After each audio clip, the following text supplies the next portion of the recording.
नमस्कार दोस्तों, हमारी आज की कहानी का नाम है अधिकार। क्या करूं, कुछ समझ में नहीं आ रहा है। ऐसा करती हूं कि चौपाल में ही सबके सामने अपनी समस्या रखूंगी, शायद कोई समाधान मिल जाए। श्यामा जी खुद मन ही मन बुदबुदा रही थी। आज कितने दिन हो गए बेटे से रुपए पैसों के लिए कहते कहते, लेकिन लगता है कि ध्यान ही नहीं देता। जैसे मेरी बात पर आंखों में आंसू भरकर श्यामा जी याद करने लगी अपने जीवन के बारे में। हंसता मुस्कुराता परिवार, पति पत्नी और एक बेटा होने के बाद दूसरा बच्चा हुआ ही नहीं। उसी से मन में संतोष कर लिया कि कम से कम एक बेटा तो है जो मेरे बुढ़ापे की लाठी बनेगा। किसी किसी को तो भगवान एक भी बच्चा नहीं देते। मनोहर बड़ी कोठी में मालीगिरी करते और श्यामा खाना बना दिया करती। मकान अपना निजी था। बस तमन्ना एक ही की, अंकित को पढ़ा लिखा कर बड़ा अफसर बनाना है।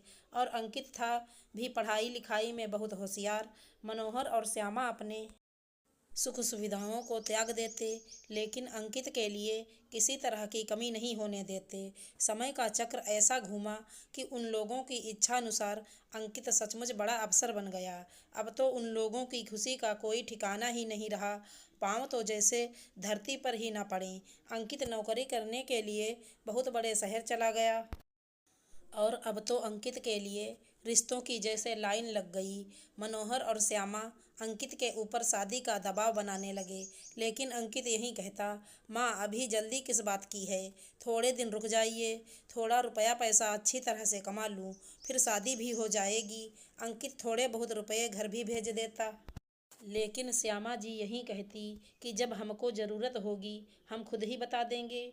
अभी तुम अपनी जिम्मेदारी उठाओ और जब शादी होगी तो बहुत रुपयों की ज़रूरत पड़ेगी। माँ मैंने शादी कर ली। एकदम से जैसे धमाका हो गया।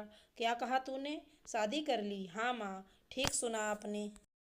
मैंने अपने साथ काम करने वाली सीमा से शादी कर ली। श्यामा जी के तो जैसे हाथ पांव ही फूल गए। कितना अरमान था इकलौते बेटे की शादी का, सब चकनाचूर हो गए।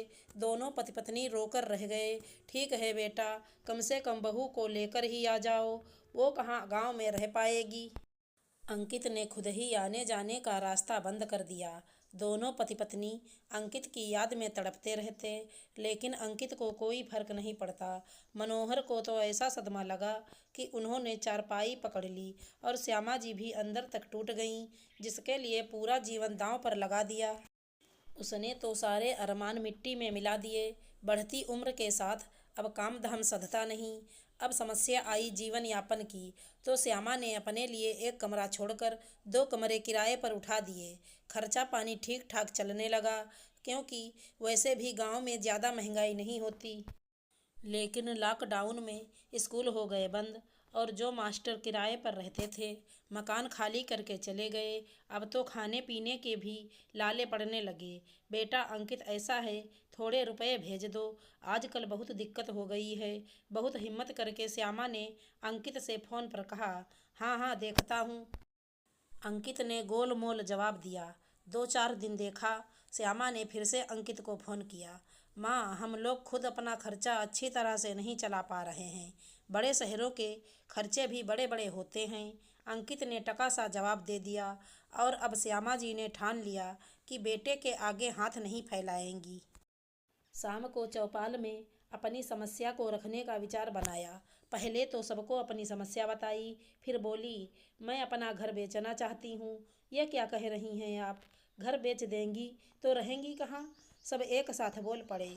मुझे घर की कोई कीमत नहीं चाहिए, बस जो व्यक्ति मेरा घर खरीदेगा वो जब तक हम पति पत्नी जीवित हैं बस तब तक हम लोगों की देखभाल करे। और यह भी नहीं पता कि हमारा जीवन कब तक है, हमारे बाद वो घर हमेशा के लिए उसका। लेकिन ये सब होगा पक्की लिखा पढ़ी के साथ, क्योंकि एक बार मैं अपने ही खून से धोखा खा चुकी हूँ, अब फिर से धोखा खाना नहीं चाहती। और अंकित, सभी ने अपनी जिज्ञासा शांत करनी चाहिए। उसने अपना अधिकार खो दिया। इतना बोलते हुए एक बार श्यामा जी का कलेजा काँप गया कि कहीं मैं गलत तो नहीं कर रही हूँ, लेकिन उसने फिर झट से अपने को ही संभाल लिया।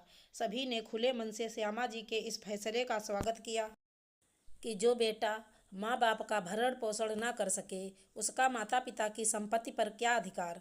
गांव के ही एक सज्जन दंपति ने आगे बढ़कर उनकी सेवा करने का बीड़ा उठाया और सरपंच की मदद से सारी लिखा पढ़ी हो गई। आज श्यामा जी के चेहरे पर अजीब सा संतोष था। आशा करती हूँ हमारी कहानी अच्छी लगी होगी। धन्यवाद दोस्तों।